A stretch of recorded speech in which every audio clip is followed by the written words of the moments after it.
You're watching The New Stack Makers, a podcast for people who develop, deploy, and manage at-scale software. For more information and articles about at-scale technologies, please visit thenewstack.io. Now enjoy the show.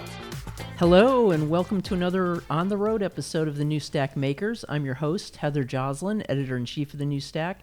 Today we're at JupyterCon in sunny San Diego, California.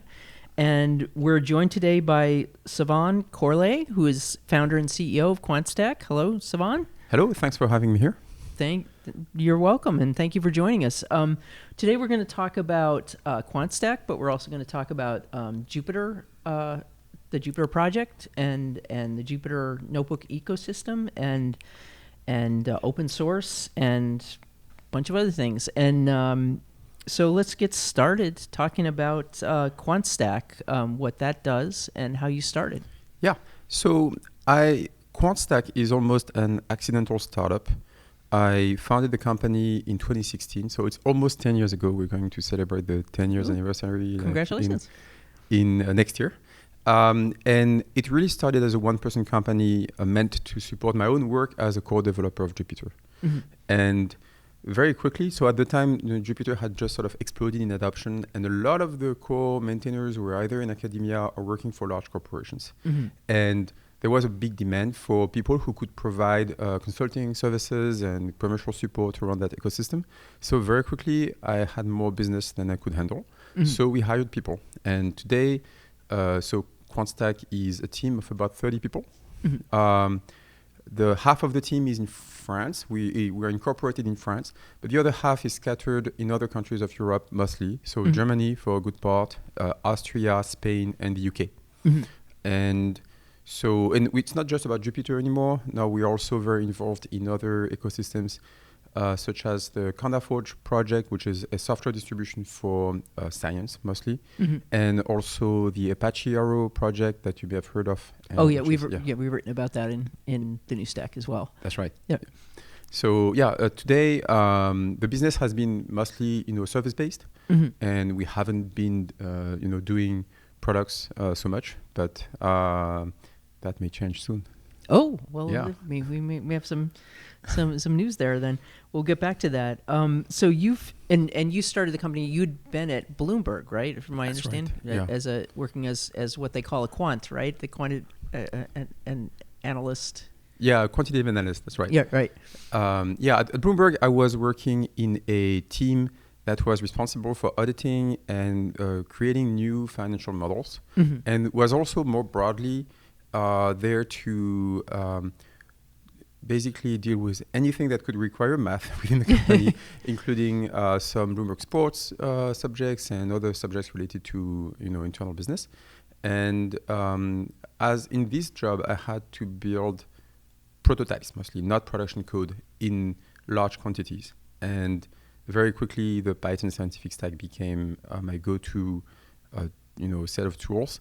And when the Jupyter notebook was first introduced, mm-hmm.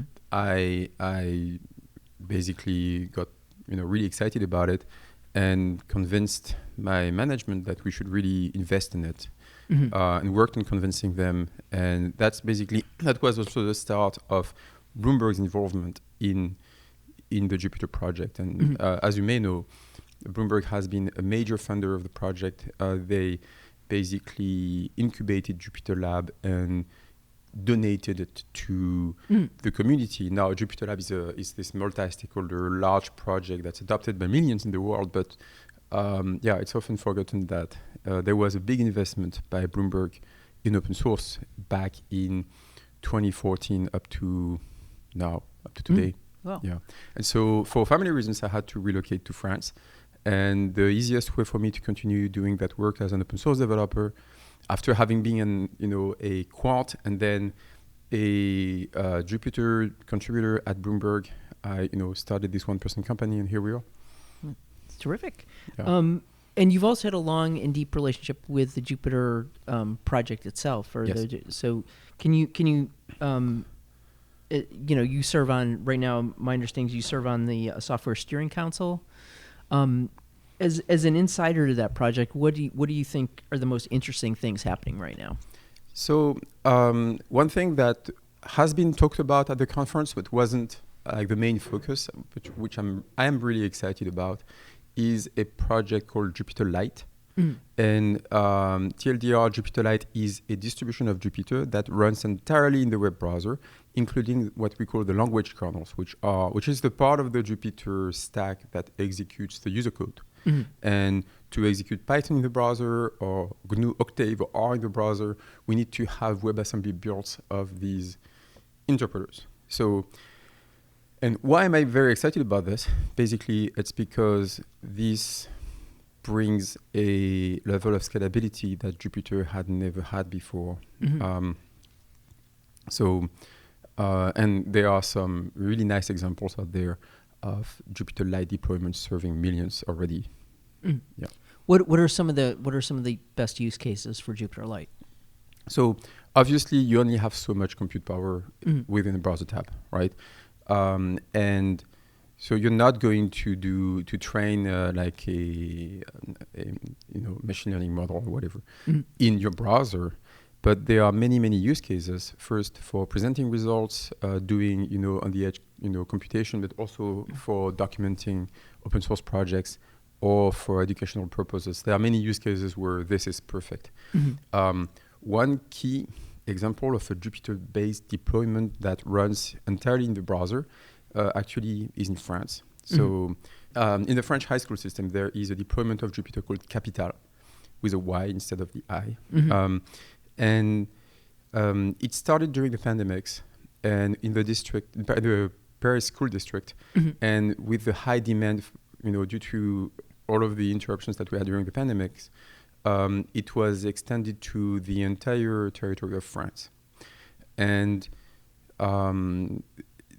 today they have about 500,000 registered users, and they delete all users every year. So basically, by Christmas, you have 500,000 high school students who are registered in the platform. Wow. Over 200,000 user sessions per week. And all of this is essentially served from one server. And basically, because all there is on this server is a content management system for the teaching material, the notebooks. And all of the rest is served on CDNs. And all of the code is executed in the browsers of the end users.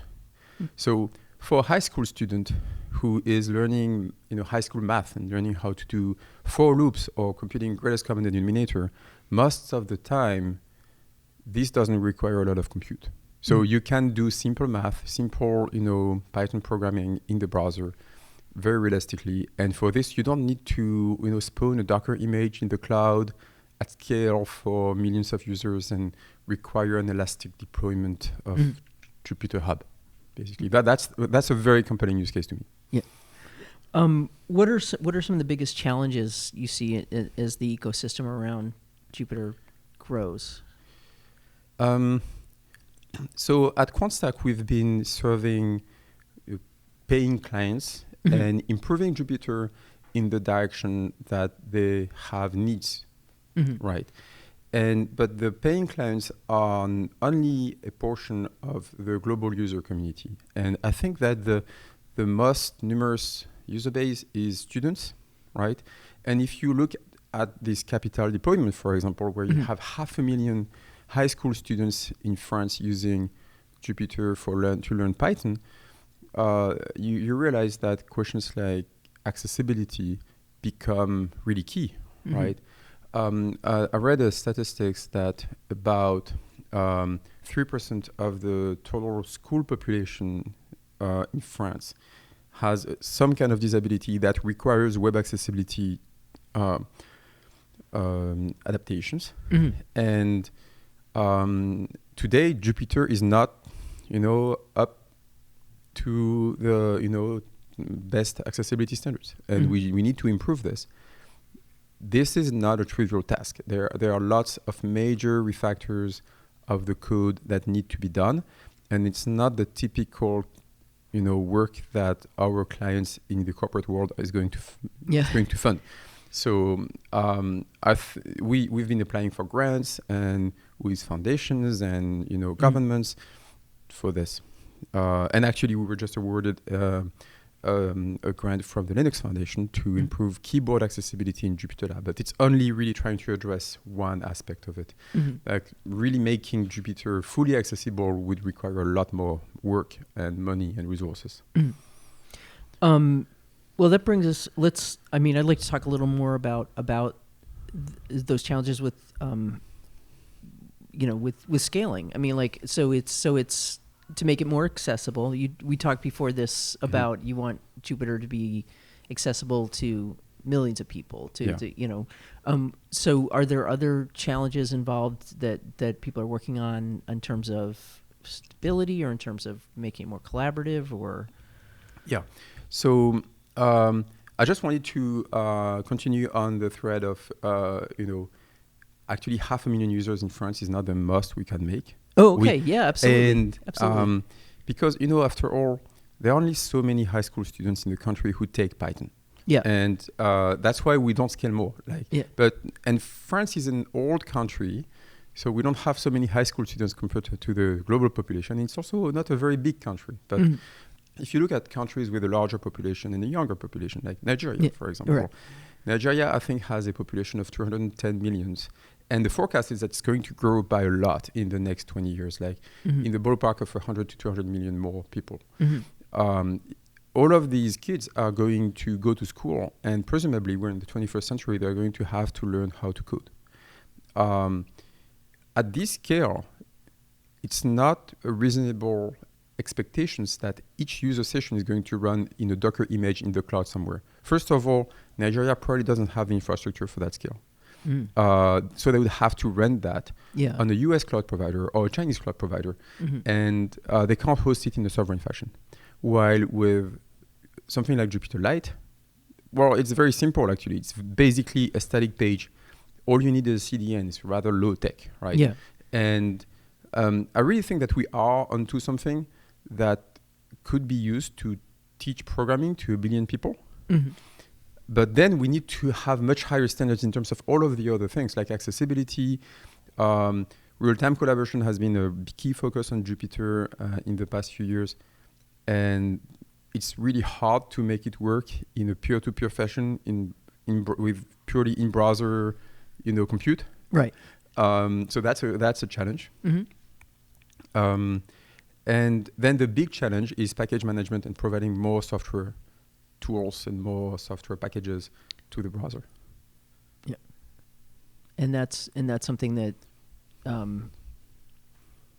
Quantstack works on as well? Yeah. Yeah. So we've developed a software distribution that is very similar to Conda-Forge called Emscripten-Forge, which is based on the Emscripten toolchain to build WebAssembly.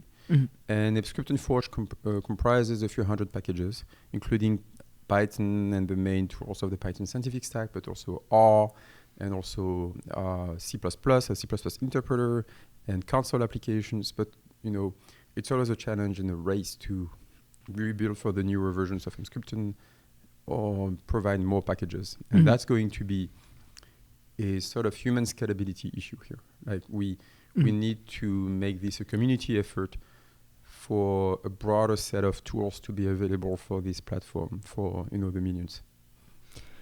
I wanted to circle back myself to, you mentioned something about accessibility, the accessibility work that needs to happen on Jupyter, and that it's hard to get corporate customers to pay for some of that and that kind of work. Yeah.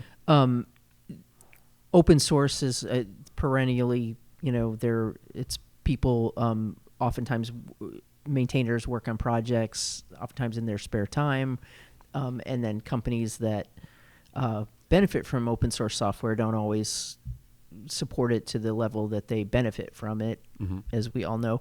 I mean, as someone who's been deeply involved in the open source world for a long time, do you have thoughts about some potential?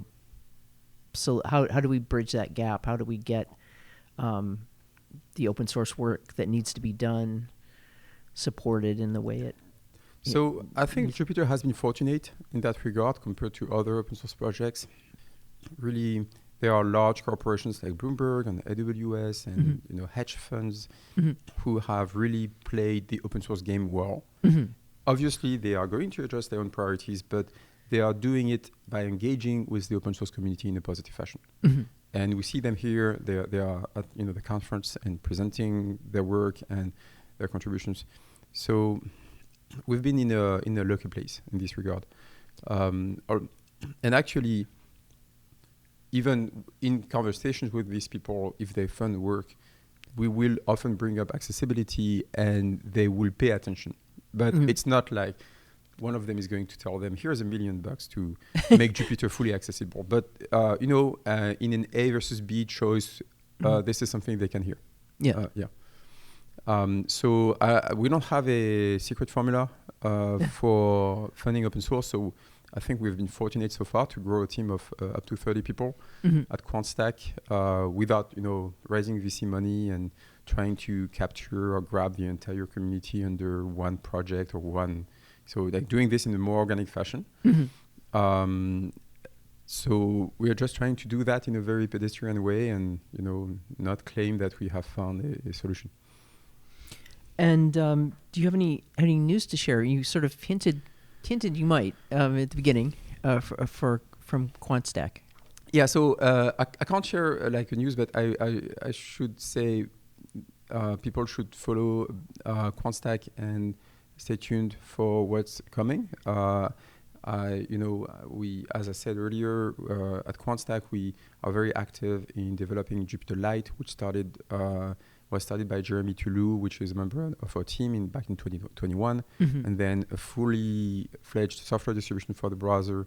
You see that we are, really converging with a completely consistent stack, including all of the things that we work on, like package management, the JupyterLite project and the Jupyter ecosystem, real-time collaboration in the browser. So all of the things that people from various parts of the stack have worked on are coming together in like a large crossover thing that I can't announce today, unfortunately, but yeah, stay tuned. Excellent. For the company itself, you mentioned you've got 30 people. Are you continuing to grow, or is it? Yeah, so I want to, as I said earlier, I want to remain pedestrian in this. So we may continue having sort of a linear growth of the team, not have like a major, hiring spree anytime soon. So it's one by one, building a team. People are, join Quantstack for the long run, and usually we've had very little turnaround over the years, and so we are trying to build something that's sustainable and not really following the usual model of VC-funded companies that are really burning cash really quickly all the way to the ground unless they really make it. And so we want to have a more like traditional economy. We want to have a really sort of more traditional economical model where we build a sustainable business model. Terrific. So I think that's probably a good place to wrap up, unless there's anything else on your mind. No, I don't think so. Okay, great. Thanks for having me. Thank you for joining us. So that's been Sylvain Corlay, founder and CEO of Quantstack, and want to thank all of you for joining us for this conversation. And this has been Heather Joslin for the New Stack Makers on the road at JupyterCon. We'll see you next time. If you like this video, please give us a thumbs up. And if you'd like to see more videos like this, you can always subscribe to our YouTube channel. We're on all the major social media platforms. You can always find us at thenewstack.io. We hope to see you soon.